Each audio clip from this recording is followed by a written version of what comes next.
Tyler Harrow is sending a clear message to the Miami Heat without even saying a word so far this offseason. That's because his actions speak loud and clear. That message is that Harrow is ready to lead the Heat, whether the front office or fan base entirely believes in him to do that or not. After a pretty uninspiring ending to the 2024-25 NBA season, it's clear that one of the Heat's biggest needs revolves around an alpha leader. A star player who, when the chips are down, he can arise and carry the team on his own. In many ways, Harrow failed to be that player this past season. Admittedly, he knows he has to be better in that respect, and it's not something he shied away from. If this offseason is any indication, it appears Harrow is preparing himself to take on an even bigger role this upcoming season for the Heat, one that will likely require more influence as a leader on and off the floor. Tyler Harrow has been working with Kel'el Ware. The biggest clear sign of this is that Harrow was recently working out this summer with Ware. Ware, who is coming off an up-and-down showing in the NBA Summer League, could use all the mentorship he can get, and Harrow appears to be embracing the opportunity to help show him the ropes. Even though Harrow has emerged as somewhat of a polarizing player for the Heat, his work ethic and professionalism on the basketball court is nothing that has been questioned before. He may not be the perfect star player or a premier two-way talent in the league, but effort and focus have generally never been an issue for him. And if professionalism is Ware's biggest weakness, Harrow is not a terrible player to learn from. It's great to see Harrow try to take on more of a leadership role this offseason.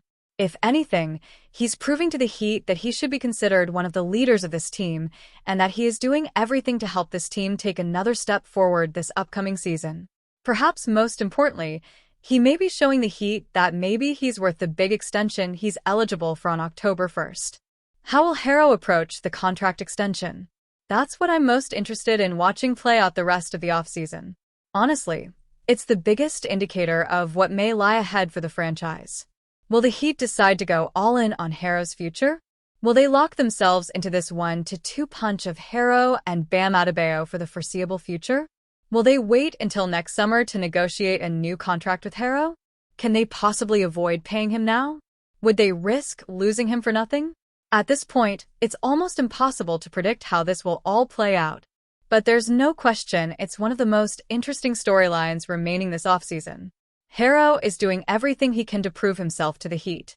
This summer, he's done so without even having to say a single word. The question is, will that be enough for Miami? The Miami Heat were a rumored landing spot for Bradley Beal for the past several years. The speculation ended a few weeks ago when Beal joined the Los Angeles Clippers. Heat legend Dwayne Wade recently discussed the move on the Time Out podcast. "I think Bradley's at a place that he's been wanting to be at," Wade said. "He's playing with a player in James that he's probably wanted to play with for a while.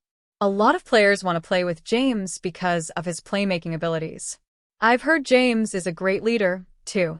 I've never been in a locker room with him, but a lot of guys speak very highly of James Harden in their locker room."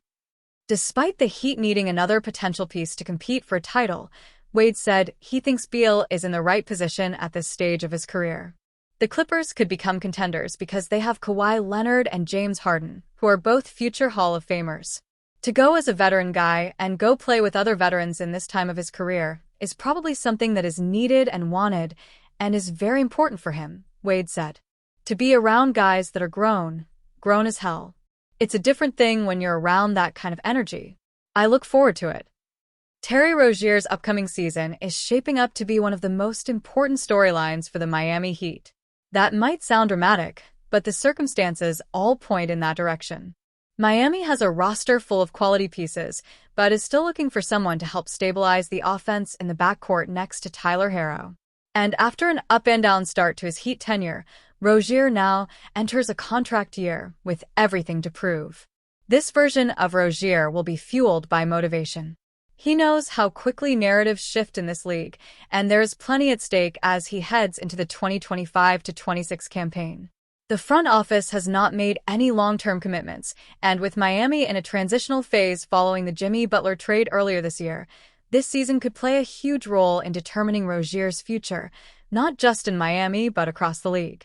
In a perfect world, Rozier finds a rhythm, returns to the efficient scoring and timely playmaking that made him so valuable in Charlotte, and helps this Heat team outperform expectations in a wide-open Eastern Conference. The roster does not lack talent, and if Rozier plays to his potential, it will significantly raise Miami's ceiling. Rozier could make or break Miami's season.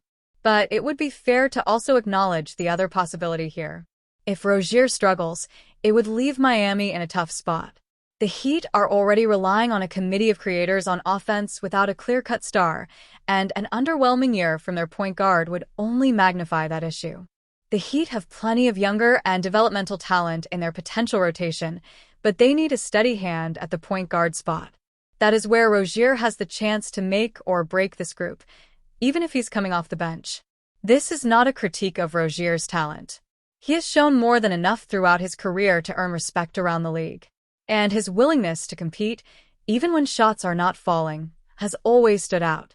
The concern is more about how pivotal his performance will be to Miami's overall direction, and how slim the margin for error is at this stage of the Heat's roster construction. Rozier is capable of being the answer. He is still shifty, tough, and a guy who can heat up in a hurry. If he's at his best, watch out. But with so much pressure for him to bounce back, there is very little room for mediocrity. The stakes are high for both the team and for Terry himself. The Miami Heat may be in the market to add to their slowly developing unit. Chicago Bulls center Nikola Vucevic has been floated in league conversations after reportedly being viewed as an unattractive option, opening the door for a possible buyout rather than an actual trade. There hasn't been much of a market for Nikola Vucevic dating back to the last trade deadline, NBA insider Jake Fisher said on a Bleacher Report live stream. I think at this juncture, we're probably more likely to see a Nikola Vucevic buyout mid-season than we are to see a trade. The Heat could use Vucevic in their starting lineup, as he's still a solid scorer even at age 34. He averaged 18.5 points last season, shooting 53% from the field and 40.2% from three-point range. Vucevic could help boost the Heat's offensive unit, one of the worst among postseason contenders. Pairing him beside Bam Adebayo would finally give them a true center and slide Adebayo to the fore.